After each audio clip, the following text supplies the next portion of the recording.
with the name of Allah Almighty. Say this city has 10 million souls.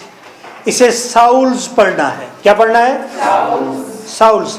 This poem is written by W.H. Auden. W.H. Auden. मेरी old book है and the page number is 58. What is yours?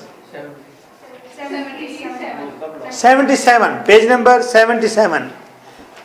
W.H. Auden. इसे Auden पढ़ना है. क्या पढ़ना है? W.H. Auden 1907 में पैदा हुआ और 73 में इसकी डेथ हुई थी. ओके. इस पोएम में बताता है राइटर, जर्मनी के अंदर ज्यूज रहते थे. जर्मनी में ज्यूज यहूदी रहते थे. हिटलर ने यहूदियों को मारा. ये मुसलमानों को बड़ा पक्का याद है कि यहूदियों को किसने मारा था? हिटलर ने. तो वहां से ज्यू निकल कर गए और अमेरिका के बॉर्डर पर जा पहुंचे और कहा कि हमें अंदर आने दो. अमेरिकन क्या रिस्पांस करते हैं? क्या उन किस्मत के मारे ज्यूज को वो आने देते हैं अपने मुल्क में या नहीं आने देते? आइए इस पोएम को एक स्टोरी की तरह डिस्कस करते हैं. क्लियर? से this city has 10 million souls. कहते हैं इस शहर की आबादी है 1 करोड़. 1 मिलियन में 10 लाख होते हैं. किस शहर की? न्यूयॉर्क की. अमेरिकन सिटी न्यूयॉर्क की. कहते हैं इस न्यूयॉर्क शहर की आबादी है 1 crore. Some are living in mansions. कुछ लोग महलों में रहते हैं. Some are living in holes. कुछ छोटे छोटे घरौंदों में रहते हैं. कुछ अमीर हैं, बड़े घरों में रहते हैं, mansions. कुछ गरीब हैं, छोटे घरौंदों में रहते हैं. Yet there is no place for us, my dear. लेकिन यहाँ पर हमारे लिए कोई जगह भी नहीं है. My dear, एक आदमी जो बॉर्डर पर ठहरा है वो अपनी वाइफ से कह रहा है.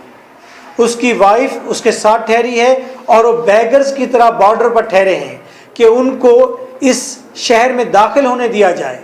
और वो कहता है यहाँ पर लोग तो रहते हैं, 1 करोड़ लोग रहते हैं, लेकिन यहाँ पर हमारे लिए कोई जगह नहीं है. Yet there is no place for us. लेकिन यहाँ पर कोई भी जगह नहीं हमारे लिए कोई रूम नहीं यहाँ पर.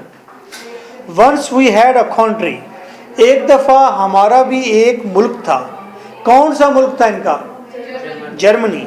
And we thought it fair. और हम सोच सकते हैं कि वो फेयर था. कितना सुंदर और खूबसूरत था. Look in the atlas. देख लो नक्शों की किताब में. You will find it there. तुम्हें ये जर्मनी वहाँ ज़रूर मिलेगा. We cannot go there now, my dear. हम वहाँ पर अब नहीं जा सकते. My dear, we cannot go there now. हम वहाँ नहीं जा सकते. In the village churchyard, there grows an old yew. Yew क्या लफ्ज़ है? Yew. हमारे गांव में, गांव के चर्च यार्ड में, चर्च के सहन में, वहाँ पर उगा हुआ है एक ओल्ड यू, पुराना जाल का दरख्त. ये जाल जैसा एक दरख्त होता है, अक्सर कब्रिस्तान में उगता है. तो चर्च के साथ हमेशा कब्रिस्तान होते हैं. तो कहता है कि हाँ, हमारे गांव के चर्च के सहन में वहाँ वो पुराना यू का ट्री उगा हुआ है. Every spring it blossoms on you. हर बहार में ये रिन्यू होता है. इसके ऊपर खुद ब खुद कोपले और पत्ते लग जाते हैं. किस पर? कौन से दरख्त पर? Old passports can not do that my dear. लेकिन पुराने पासपोर्ट ऐसा नहीं कर सकते. पुराने पासपोर्ट खुद ब खुद रिन्यू नहीं हो सकते. पुराने पासपोर्ट खुद ब खुद रिन्यू नहीं होते, लेकिन दरख्त नेचुरल चीज़ है, वो रिन्यू हो जाता है. Old passports can not do that. पुराने पासपोर्ट खुद ब खुद रिन्यू नहीं हो सकते, ऐसा नहीं कर सकते. द काउंसिल बैंक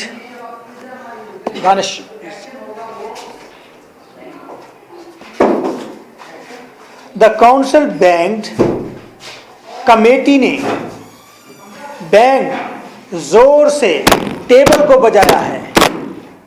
जब वो गया है कमेटी के पास, उस शहर की कमेटी के पास कि हमें अंदर आने दो, इस शहर में दाखिल होने दो, तो उन्होंने जोर जोर से टेबल को बजाया है, गुस्सा का इजहार किया है।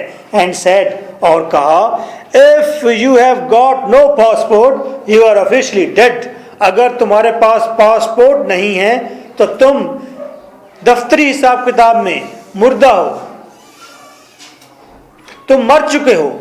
इट्स मीन आर्डन कहता है कागज विल डिटरमाइन अस, कि हम जिंदा हैं कि मुर्दा हैं। जो जिंदा सलामत इंसान सामने ठहरा हुआ है वो नजर नहीं आता, बल्कि कागज डिटरमाइन करता है, डॉक्यूमेंट डिटरमाइन करेगा, पासपोर्ट डिटरमाइन करेगा ये इंसान इस मुल्क का है, ये जिंदा है या मुर्दा है।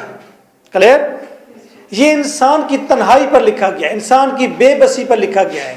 जब कोई इंसान किसी और शहर में जाता है और मुल्क में जाता है तो वहां पर वो एबनॉर्मलिटी फील करता है, उसको इनसिक्योरिटी का एहसास होता है। आपको दूसरे कंट्री में जाने का अगर तजर्बा हुआ है तो आप जब उस लैंड पर उतरते हैं आपको ये लगता है कि बिल्कुल आप तन्हा हैं, अकेले पड़ जाते हैं। फिर आपको पाकिस्तान फ़ोन करके दोस्तों को कहना होता है, यार तेरे पीछे जरी रिक्शे की आवाज़ आ रही है ना, पिट पिट दी, ये भी बड़ी प्यारी लग रही है। क्यों? अपनायत जो होती है उसमें। तो ये स्ट्रेंजनेस की प्रॉब्लम्स है जो डिस्कस की जा रही हैं। तो कहते हैं तुम जिंदा नहीं, but we are still alive my dear, लेकिन हम तो अभी जिंदा हैं my dear, but we are still alive, हम तो अभी जिंदा हैं। वेंट टू द कमेटी, हम एक और कमेटी के पास गए। पहले काउंसिल के पास गए, काउंसिल भी एक कमेटी होती है किस्म की, यानी कि 10 या 20 मेंबरान पर मुनसर एक ज्यूरी होती है, कमेटी होती है। ये कमेटी का लफ्ज आ गया, ये इसका मतलब है वही ऑफिसर्स का एक ग्रुप, इमिग्रेशन ऑफिसर होंगे may be. Went to a committee, मैं कमेटी के पास गया। They offered me a chair, उन्होंने मुझे कुर्सी पेश की। Asked me politely to return next year, और मुझे उन्होंने बड़े ही मुअद्दब शाइस्ता अंदाज में कहा अगले साल तशरीफ ले आइएगा। But where shall we go today my dear, लेकिन आज हम कहाँ जाएं। But where shall we go today, लेकिन आज हम कहाँ जाएं। Came to a public meeting, हम एक पब्लिक मीटिंग में आए। The speaker got up and said, पहले काउंसिल में गए, फिर कमेटी में गए, फिर पब्लिक काउंसिल में गए, आम आवाम के जलसे में गए, वहां जाकर दरख्वास्त करें कि हमें इस शहर में रहने दो। Came to the public meeting, public meeting में आए। द स्पीकर गॉट अप, वहां के स्पीकर खड़े हो गए, वहां के नुमाइंदा खड़े हो गए, वहां के ऑफिसर खड़े हो गए। एंड सेड, और कहा, if we let them in, अगर हम इन लोगों को यहां आने दें, they will steal our daily bread, तो ये हमारी रोजी रोटी चुराएंगे। अगर इनको हम अपने शहर में आने देंगे तो ये हमारी इकॉनमी के ऊपर बर्डन होगा, ये हमारी रोजी रोटी, हमारी मुलाजमतें हमसे छीन लेंगे, हमने तो अपने लोगों को देनी है। He was talking of you and me my dear, वो तुम्हारे और मेरे बारे में बात कर रहा था my dear. He was talking of you and me, ये तुम्हारे और मेरे बारे में बात कर रहा था। Thought I heard the thunder rumbling in the sky, और अपनी सोच के अंदर, थॉट अपनी सोच में, आए मैं, हेयर सुनता हूं, क्या, थंडर गरज, रैम्बलिंग शोर, इन द स्काई, मैं एक शोर की गरज सुनता हूं, मैं शोर और गरज सुनता हूं आसमान पर। इट वॉज हिटलर, ये एडोल्फ हिटलर था, ओवर यूरोप, जो यूरोप के ऊपर धाड़ रहा था। दे मस्ट डाई, कह रहा था इन ज्यूज को लाजमी मरना चाहिए। ज्यूज भी तो इंसान हैं तो अल्लाह की मखलूक, जिंदा सलामत हैं, तो उनको भी प्रिक करोगे खून तो निकलेगा, इमोशन उनके भी हैं, जज्बात उनके भी हैं। यहां पर ह्यूमनिज्म की बात की जा रही है। Oh we were in his mind my dear, हम उसके जहन में हैं। किसके जहन में है? जूना बताएगी। हैं ये क्या हो गया है? अच्छे खास तो पढ़ा रहे थे जी, आप बताएं। हिटलर के जहन में, oh we were in his mind, हम उसके जहन में हैं। हाफिज साहब किसके जहन में? हिटलर के जहन में। सा पुडल इन जैकेट, देखा एक कुत्ते को। पुडल वो कुत्ता होता है जिसके घुंघराले बाल होते हैं, ठीक है। हमने एक कुत्ते को देखा इन जैकेट, जिसने जैकेट पहनी हुई थी, फर्स्ट एंड जकड़ी हुई थी, विद अ पिन, पिन के साथ। एक डॉग को देखा जिसकी पिन के साथ जैकेट जकड़ी हुई थी, यानी कि उसे टाइट फाइट करके जैकेट पहनी हुई थी डॉग ने। Saw door open and a cat let in, और देखा दरवाजा खुला और एक बिल्ली अंदर दाखिल हुई। But they were not German Jews, लेकिन वो जर्मन ज्यूज नहीं थे। ये बिल्ली, ये कुत्ता, ये जर्मन यहूदी नहीं थे माय डियर। यानी कि यहाँ पर कुत्ते और बिल्लियों को इज्जत दी जा रही है और जर्मन ज्यूज से नफरत की जा रही है। यानी कि हम आज डॉग्स और कैट्स से भी बदतर हैं। और दूसरी बात ये कि डॉग जो कि एनिमी है किसका? कैट का। बिल्ली के पीछे भागता है डॉग। डॉग बिल्ली को अंदर आने देता है, उससे नहीं लड़ता। इंसान जो एक जैसा है, नस्ल एक ही स्पेशी है, वो एक दूसरे से लड़ती है, अंदर नहीं आने देती एक दूसरे को, ठीक है। But they were not German Jews, लेकिन वो क्या नहीं थे? आप बताएंगे बेटा। जर्मन ज्यूज नहीं थे। Went down the harbor, मैं बंदरगाह पर गया, मैं समंदर के किनारे पर गया। एंड स्टूड अपॉन द खे, खे क्या लफ्ज है? और मैं वहां गोदी में जा ठहरा। गोदी कहते हैं समंदर के किनारे पर वो जगह जहां शिप पाके लंगर अंदाज होता है, शिप पाके ठहरता है, जहां पर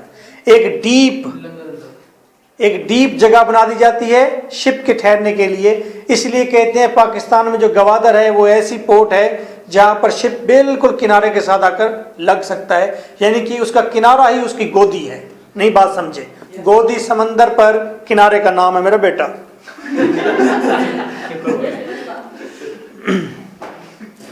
saw the fish swimming as if they were free, और वहां पर मछलियां तैर रही थी जैसे वो आजाद हों। Only 10 feet away my dear, 10 feet के फासले पर मछलियों को हमने आजाद तैरते हुए देखा, उनका कोई बॉर्डर नहीं था। Only 10 feet away। Walk through a would, हम एक जंगल में गए। saw the birds in the trees, हमने दरख्तों में बैठे परिंदे देखे। They had no politicians and sang at their ease, उनके कोई सियासतदान नहीं थे, इसीलिए आसानी से वो खुशी के गीत गा रहे थे। मैं गंडा सिंह बॉर्डर पर बैठा हुआ था, गंडा सिंह बॉर्डर कसूर की बात कर, तो वहाँ पर ज़बरदस्त किस्म का कंपटीशन होता है। तो वो ज़रा वाघा बॉर्डर से ज़्यादा दिलचस्प इसलिए है कि आप आर्मी को बहुत करीब से देखते हैं। वो छोटे से एक जगह है, लोग भी आमने सामने होते हैं, ज़्यादा मज़े का सीन होता है। तो मैं जब वहाँ पर बैठा हुआ था टूटी फूटी बड़ी सीढ़ियों पर, तो वहाँ पर बारिश भी हो रही थी। तो एक बार इंथराल हुआ, इधर से वो इंडियन आर्मी और एक तरफ से पाकिस्तानी, और एक लाइन दरमियान में। और मैं सोच रहा था कि एक बूट अगर इधर आ गया तो ये तो यहाँ फाइट हो जाएगी, लड़ाई हो जाएगी, क्योंकि पाकिस्तान में अगर उसका बूट आ गया या हमारा बूट उधर, तो बड़ा डिसिप्लिन है। और मैं ऊपर देख रहा था कि परिंदे इंडिया से पाकिस्तान आ रहे थे। मैं एट द सेम टाइम वो भी देख रहा था एट द सेम कि ह्यूमन बीइंग को देखा क्या कर रहा है, और परिंदों को इसकी फिक्र ही नहीं है कि ये पाकिस्तान में दाखिल हो रहे हैं कि इंडिया में, ठीक है। तो इस बात का मॉरल क्या निकला कि परिंदों पर के भी पासपोर्ट होने चाहिए, हैं? हम नहीं आने देंगे, इंडियन परिंदा ना आए इधर, है ना। इंडिया वाले तो नहीं आने देते सर, पकड़ लेते हैं हमारा। इंडिया वाले नहीं आने देते, ठीक है। इंडिया वाले यहाँ आना जाते हैं, पाकिस्तानी वहाँ जाना चाहते हैं। ऐसा भी है? नहीं है ऐसा? है तो ऐसा। वो एक पाकिस्तानी कुत्ता था, वो इंडिया जा रहा था। जब बॉर्डर में पहुंचा तो इंडिया से एक कुत्ता पाकिस्तान आ रहा था। तो पाकिस्तानी कुत्ते ने इंडियन कुत्ते को देखा, तो इंडियन ने पाकिस्तानी को देखा। तो पाकिस्तानी ने पूछा इंडियन डॉग से, भाई तू इंडिया से क्यों आ रहा है इधर? उसने कहा यार मेरी तो हालत बड़ी खस्ता है, देखो मैं कितना कमज़ोर हो गया हूँ, भूख है, खाना पीना नहीं है, तो पाकिस्तान में आ रहा हूँ। उसने कहा यार तू तो हट्टा कट्टा है, पाकिस्तानी को कहा है, अच्छा खासा मोटा है, तू क्यों इंडिया जा रहा है? कहता है यार इंडिया में खाने पीने को बहुत है, लेकिन पाकिस्तान में भौंकने नहीं देते। पाकिस्तान में खाने पीने को कहते हैं बहुत कुछ है, लेकिन पाकिस्तान में भौंकने नहीं देते। मसला ये है, यहाँ भौंकने पर पाबंदी है, यानी कि फ्री थिंकिंग नहीं है। इंसान हर बात नहीं कह सकता, ठीक है। ड्रीम्ड ऐसा बिल्डिंग विद 1000 फ्लोर्स, अपने ख्वाब के अंदर, ख्याल के अंदर मैं देखता हूं एक बिल्डिंग जिसके हजारों फ्लोर्स हैं, यानी कि मैं 1000 स्टोरीज की एक बिल्डिंग देखता हूं अपने ख्याल में। 1000 विंडोज, उसके अंदर हजारों खिड़कियां हैं, 1000 डोर्स, और उस बिल्डिंग के कई हजार डोर्स हैं, दरवाजे हैं। Not one of them was ours my dear, उनके अंदर एक भी हमारे लिए दरवाजा नहीं। Not one of them was ours, उनके अंदर एक भी हमारे लिए डोर नहीं है। Stood on a great plain in the falling snow, हम ठहरे हुए हैं एक बड़े मैदान के अंदर, प्लेन मैदान जिसमें बर्फबारी हो रही है, हम बर्फ में ठहरे हैं। 10,000 soldiers March two and fro, और 10,000 फौजी आगे पीछे आ जा रहे हैं, परेड कर रहे हैं। लुकिंग फॉर यू एंड मी, वो मुझे और तुम्हें तलाश कर रहे हैं माय डियर। कहाँ पर? जर्मनी में। जर्मनी में वो वहाँ पर बर्फबारी के अंदर ठहरा हुआ है और अपने मुल्क में जाने के बारे में सोचता है, तो उसे नज़र आता है कि 10,000 फौजी वहाँ घूम फिर रहे हैं और वो ढूंढ रहे हैं कि जीव कहाँ पर हैं, जीव को मार डालें ताकि। लुकिंग फॉर यू एंड मी, वो मेरे और तुम्हारे लिए तलाश कर रहे हैं। हिटलर ने कहा था the final solution of all problems of Jews death, उसका फाइनल सोल्यूशन यही है कि बस मौत इनको दी दी है। लेकिन जहाँ पर आप जदीद लोग हैं, आप जदीद बातें पढ़ रहे हैं, जिस तरह आप नहीं चाहते कि आपके भाई की आंतें निकाल दें यहूदी, इसी तरह वो भी नहीं चाहते कि उनके भाई की आंतें निकाल लें आप। दिस इज ह्यूमनिज्म, ठीक है। सर वो मार क्यों रहा था हिटलर? सर वो क्रिश्चियन था। कुछ ये भी लोग बड़े गलत थे, पैसा था, मुनाफिक थे, मसाइल पैदा करते थे, धमाके। सबसे पहले धमाके से फटने वाला मवाद ज्यूज ने दरियाफ्त किया था, बनाया था। बड़े प्रॉब्लम, पॉलिटिकल सिनेरियो है। बुक खोलें ताकि इसका हम एक क्वेश्चन करें। जी जी, नहीं, ये नाम निहाद क्रिश्चियन होते हैं, इनके और अकायद होते हैं। जैसे कि आपके पॉलिटिशियंस क्या मुसलमान हैं? नहीं है ना। वो हमें मुसलमान रखना चाहते हैं बस। उनके पैसा, दौलत, नशा बहुत कुछ है। बेटा 1 महीना रह गया है, काम कर ले हैं। बातें तो बड़ी कर ली हैं हम लोगों ने, ठीक है। एक्यूट इंग्लिश वर्स,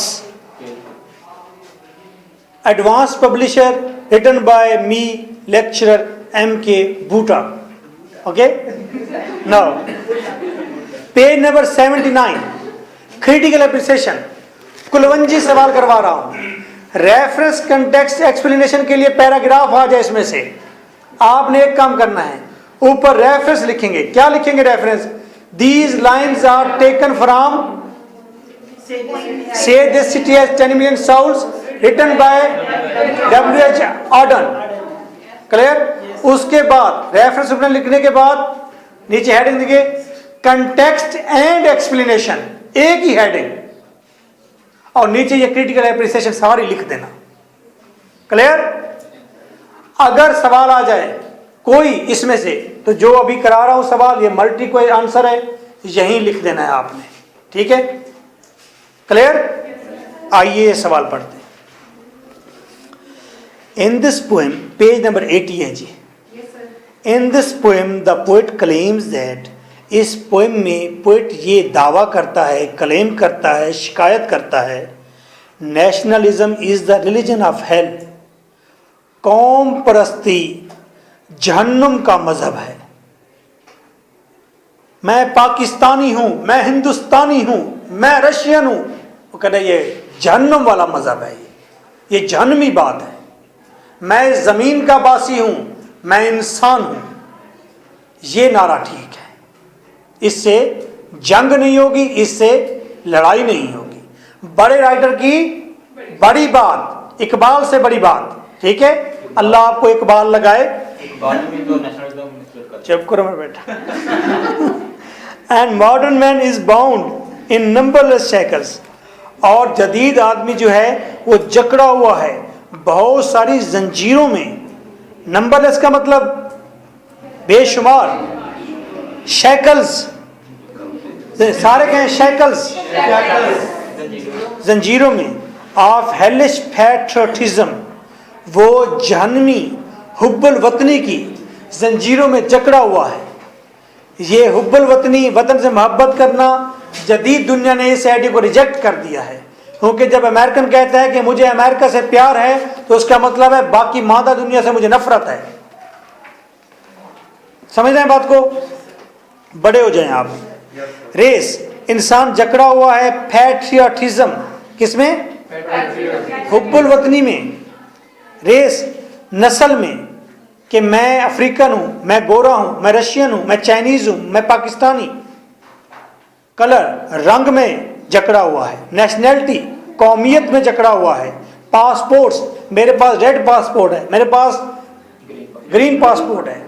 मैंने थाईलैंड में जाकर काउंटर पर जब पासपोर्ट रखा ना, होटल लेने के, कमरा लेने के लिए ऐसे रखा, तो उसने 2 कदम पीछे हट के उसने कहा, ओहो पाकिस्तान।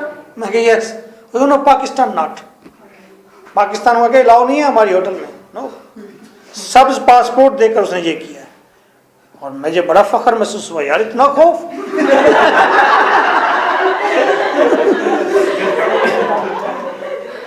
और वीजाज, और वीजे के अंदर, इंसान वीजे के अंदर जकड़ा हुआ है।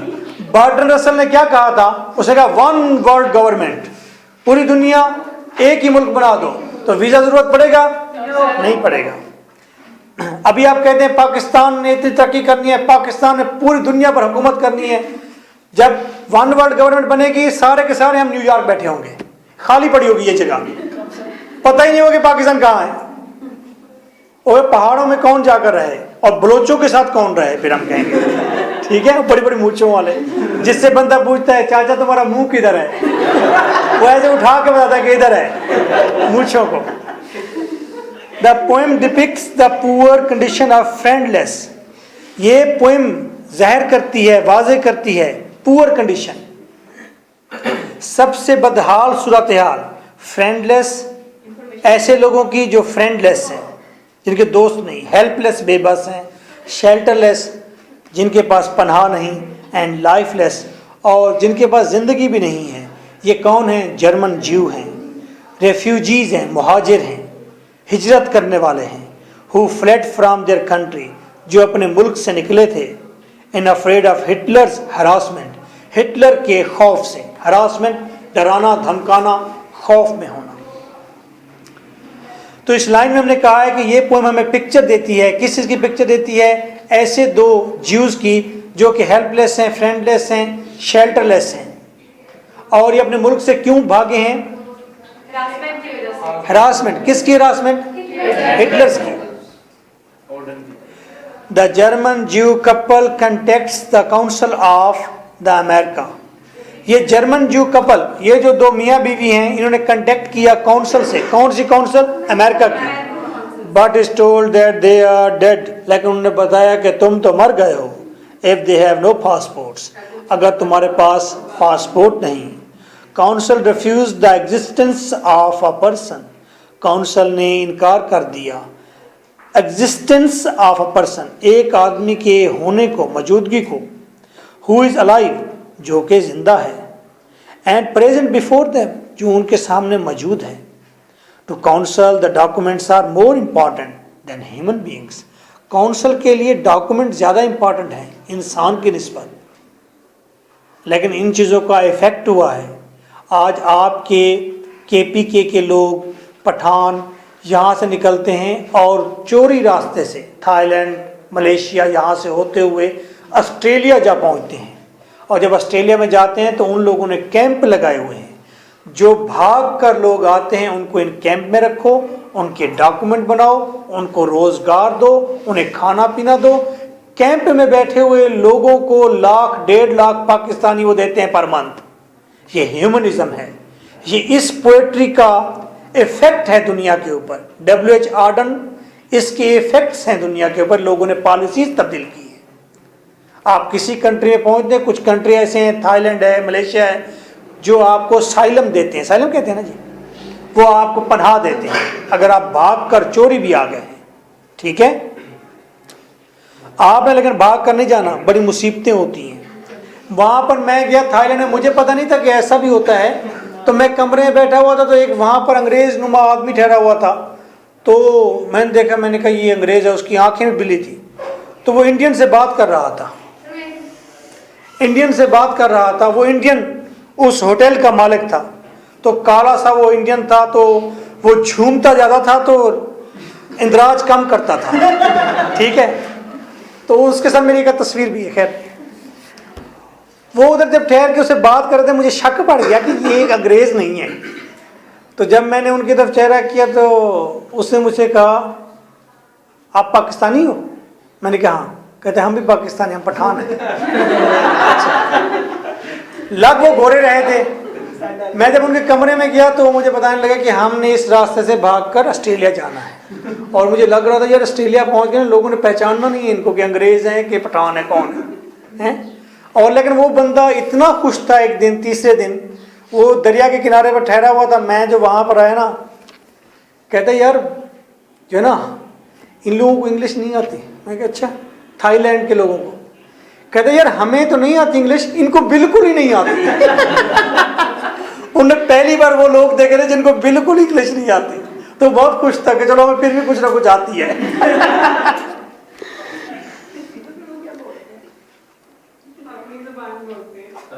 The poet has used numerical images. Poet ने नंबर्स वाली तस्वीरें पेश की हैं to show the hostile behaviour of American people.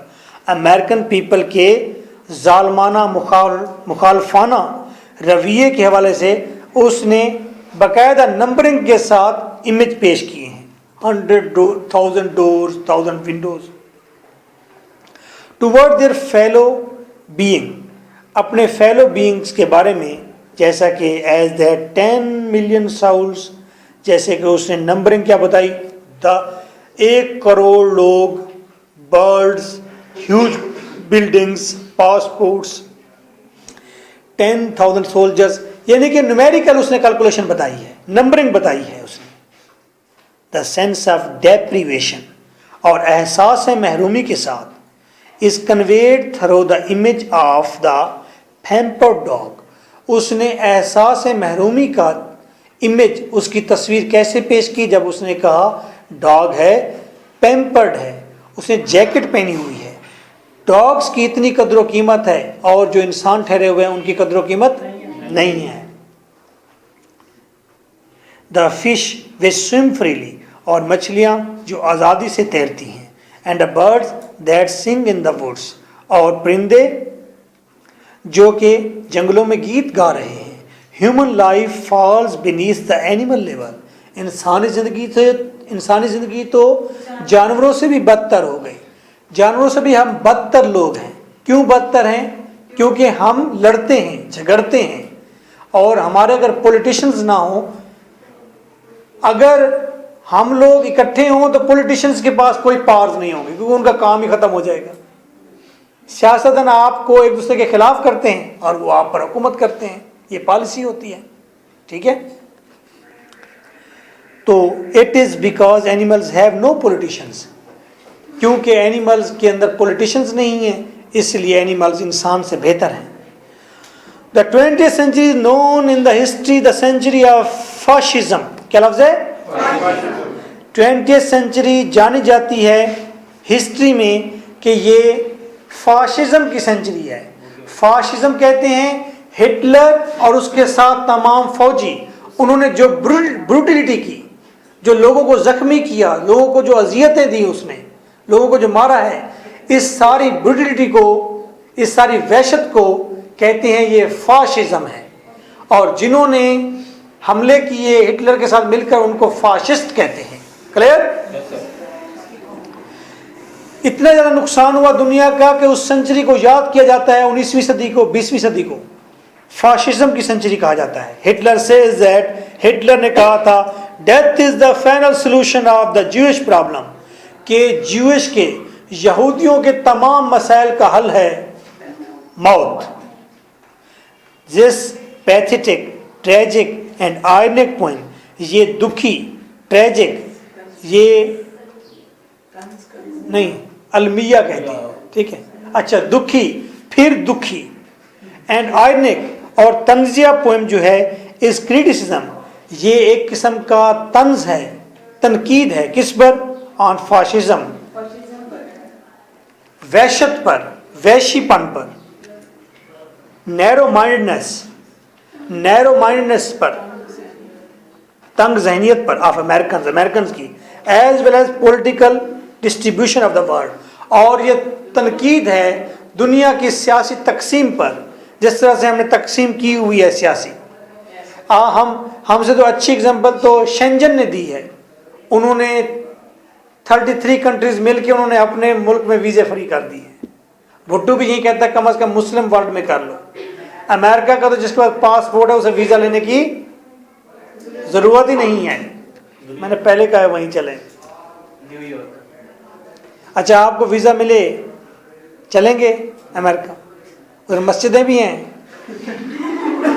हज भी वो अमेरिकन आपको हर साल फ्री कराएं। अगर हज भी हर साल फ्री कराएं आपको, मस्जिदें भी वहां पर हैं, बस देखते हो पैसे। और पैसे भी नहीं लेंगे वीज़े के, फिर जाएंगे, फिर भी नहीं जाएंगे। मुझे ले चल। अरे